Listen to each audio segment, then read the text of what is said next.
I mean, what if the CCP just decides they take Taiwan and they're done? They're not going to take any more territory ever. Well, that sounds like Dolph. Remember, there was a guy with a little mustache in 1938 said, just give me Western Czechoslovakia and I'll be happy. Oh, Dolph. He was one of those He was Adolf. Oh, that was the right. guy. Yeah, him. But it's something we've heard before. And the Greeks ancient Greeks probably wrote plays about this as comedies and tragedies. It's, these kind of regimes, these kinds of people are not satisfied. It's all about control, all about domination. And there's no point at which they're sated. They will always want some more. Well, so then, what can be done? Now, you actually spend a lot of time in the book talking about that, because right now things seem very grim, and it seems like the only hope we have is China's going to take Taiwan, the U.S. is going to be defeated. The only hope we have is if the Mongolians invade again. Arise.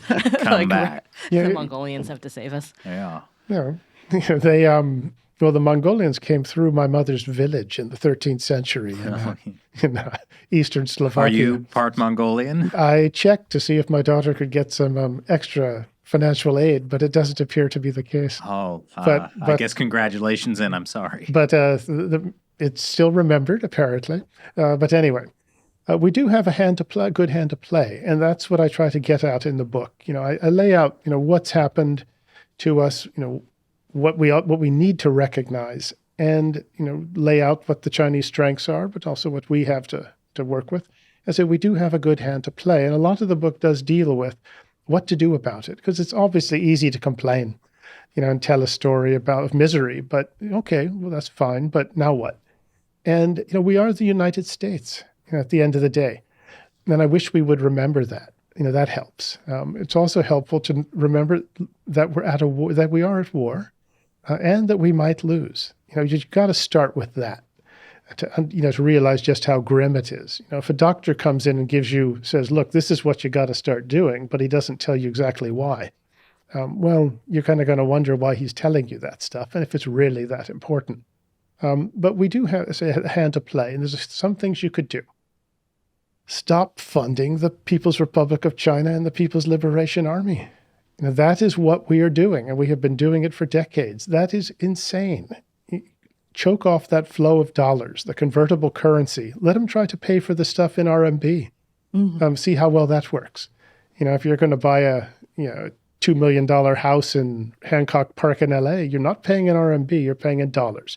If you're buying Australian iron ore to make steel to build your Navy ships, you're paying in dollars, not in RMB.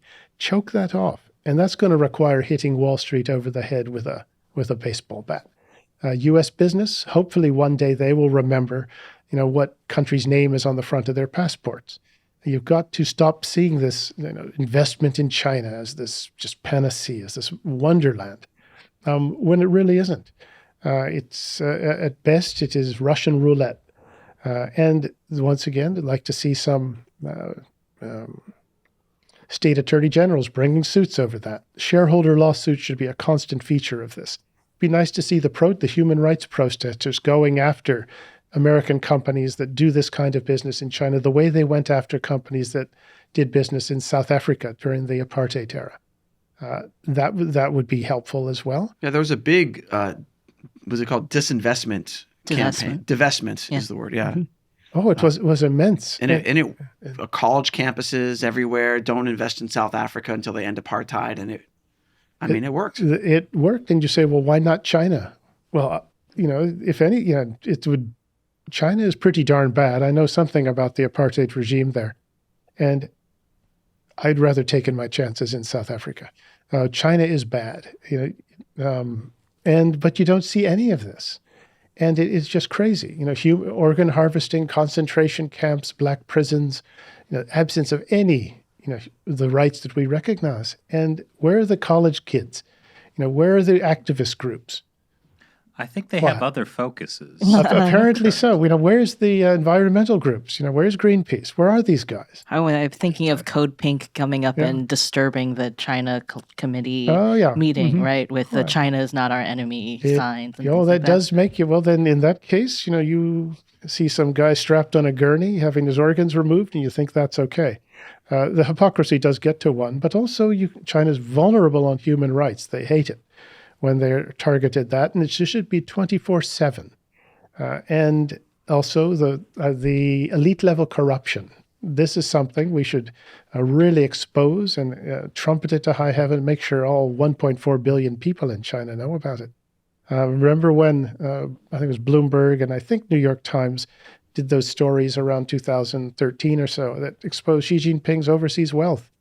And they spiked them both because they didn't want to lose business in China. But that shows you, and also it shows you how sensitive the regime is to that. You notice I haven't mentioned the military much. It's important. You've got to have a military that can sink the Chinese Navy in an afternoon if necessary. And it would be good if we remembered that the purpose of a military is to actually defeat our enemies and destroy them. It's not to try out social experimentation. It'd be nice to find some of those Nimitz and Halseys, those guys from World War II whose whole thing was war fighting, rather than guys who could pass the interview to get promoted to higher rank. But remember that a military is for fighting, and we seem to have forgotten that. But we can remember it. I have less concern, in fact, I have no concern at all about what you would call regular Americans. When they need to, they do exactly what is necessary. And I think we saw when that balloon came over a couple of months ago, and thank goodness that fellow in Montana looked up and took a picture. Otherwise, I think the administration might have ignored it. But you saw what the public reaction to that was. It's like, what? China? What's going on? And they didn't like it. According to a Gallup poll, it's a record low. Only 15% of Americans have a positive view of China. So there has been a tremendous sea change in how the American public is viewing the Chinese Communist Party. But you saw how that, and you saw the response that had, and I think it forced the administration to respond. But the American public, I have no concerns about them. Wall Street and the elite class, I do have some about them, but academia, I don't quite know what to do about them. But they're just, at the same time, as I say, maybe they will come around. Well, we have chosen Wall Street to represent us in Washington and academia to represent us in the media. Well, we seem to give them a lot more influence than they ought to have. But so those are some things that we can do with this. In order to take on China, but you do have to remember who you are as Americans, and never forget that people are literally dying to get into the United States, not going the other way. But we, at the end of the day, if we keep funding them,